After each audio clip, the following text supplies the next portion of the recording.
What if I told you the richest man in the city was dying, his billions couldn't save him, and when everyone failed, a forgotten homeless girl not only cured his body with her blood but stole his heart forever? Before I begin, don't forget to subscribe because this is a story of power, betrayal, miracles, and love you don't want to miss. Adrian Knight, the billionaire CEO whose name commanded fear and respect across the world of business, had everything: private jets, a mansion overlooking the city, fleets of cars, and power that made politicians bow in silence. But what he didn't have was time. He was dying of a rare blood disease that no doctor, no specialist, no amount of money had been able to cure. And as he lay in a sterile hospital room surrounded by machines that beeped his decline, the empire he had built began to collapse, his board scheming to take over, his greedy relatives preparing to fight over his fortune like hyenas, and his rivals already celebrating his downfall. Yet amidst all this chaos, Adrian found himself for the first time afraid, not of losing his wealth but of leaving behind a life so empty. And the city buzzed with the news that the invincible man was crumbling, until one night, while a storm rattled the glass walls of his hospital, fate carried into his path a girl no one would have imagined mattered. Alara, a homeless girl with torn clothes, calloused hands, and eyes that had seen too much suffering, a girl who slept under bridges, sang for coins on subway platforms, and ate whatever scraps the world threw at her. And yet despite her pain, she still carried within her a flame of kindness that no hardship could snuff out. It happened by chance. The hospital's private medical team, desperate after testing thousands of donors without success, stumbled upon Alara when she fainted from hunger near the emergency ward, and when her blood was tested, the impossible was revealed. Her blood was the perfect match to the rare condition Adrian carried, not only compatible but unique, something that could regenerate what his dying body was losing, something that could give him a second chance at life. And though she was hesitant, confused why the life of a man she had never met should matter, Alara agreed to donate. Not for money, though she was offered millions, but because in her words, "If I can save someone, maybe my life wasn't just pain." And so her blood was transfused into the veins of the dying CEO, and within hours, his weak pulse grew stronger, his skin warmed, and his eyes opened to a world he thought he had already left. The city exploded with the news, "Miracle saves CEO." And while doctors took the credit, Adrian knew deep in his heart that his life was not saved by science, nor by the fortune he had amassed, but by a girl who had nothing, a girl who slept in the cold while his wealth built skyscrapers, a girl whose blood now flowed inside him, tying their destinies together forever. And when he asked to see her, he was stunned. She was no angelic figure in silk gowns, but a frail, tired young woman with dirt-stained clothes and hair matted by rain. Yet in her presence, Adrian felt a strange unfamiliar weakness. Not the weakness of illness, but of his heart being touched in ways it never had before. He offered her money, houses, clothes, anything she could dream, but she refused, whispering only, "I don't want your money. I just wanted to know you'd live." This defiance shook him.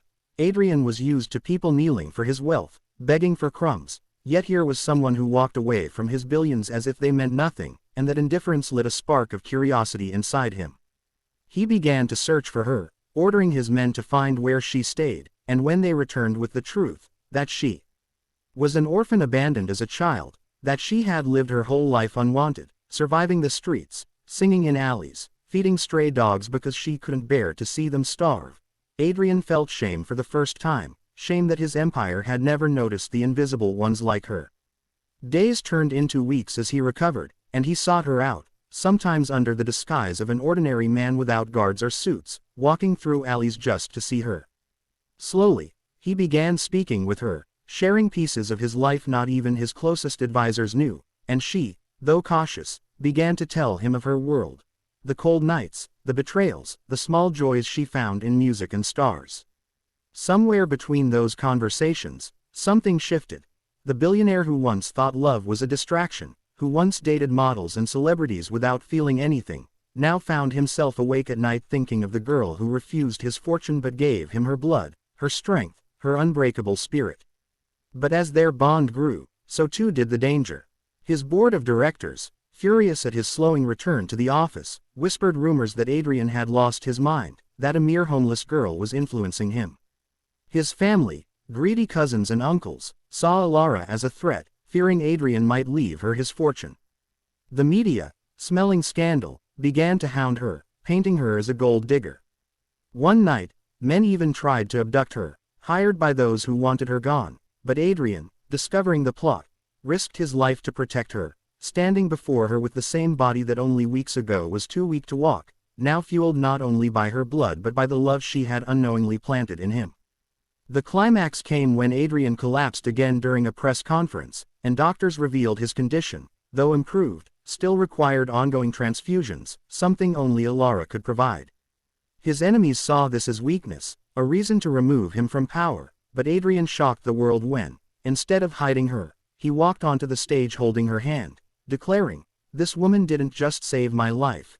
She is my life," and with that confession, the world gasped, headlines exploded, and Alara, who once slept under bridges, was thrust into the light as the woman who owned the heart of the untouchable CEO. But Alara, overwhelmed by the storm, fled, afraid she could never belong in his world of luxury, afraid she was just a shadow next to his brilliance. Yet Adrian followed, not with guards or limousines, but alone, walking through the rain to find her at the abandoned train station where she often sang, and there he knelt before her, whispering, "You gave me blood when I was dying, but more than that, you gave me a reason to live. Don't take that away." In that moment, tears broke through her defenses, and she realized the truth. She hadn't just saved a man.